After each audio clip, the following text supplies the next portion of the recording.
আমি এখন অবস্থান করেছি চরপাকের দেহ কালারবাড়ি মোড়ে। এখানে দেখতে পাচ্ছেন একটা টলি, কিন্তু বেপরিয়া গতির কারণে টলিটি লাইন থেকে বিচ্ছিন্ন হয়ে দুইজন বাইসাইকেল সহ একজনের বাড়ি ঘরের বেড়া সহ ওভারটেক করে একটা গাছের সাথে ধাক্কা লেগে ঘটনাস্থলে একজনের পা বিচ্ছিন্ন হয়, আর একজনের পুরুষ সঙ্গে ব্যথা পায়।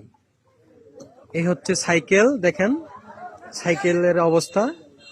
আর এই হচ্ছে টলি, যেটাকে বলে বাংলাতে ভটভটি।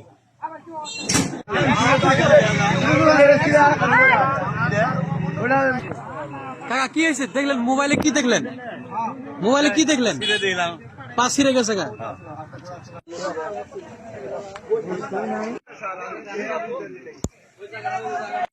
মালগুলো যাইতে এক ছাগলালা তোলে ফেলে ঠ্যাং এটা নাই, এই দুই টলিয়ালা গেলে রাস্তাঘাটে সব বন্ধ করে দিতে হবে।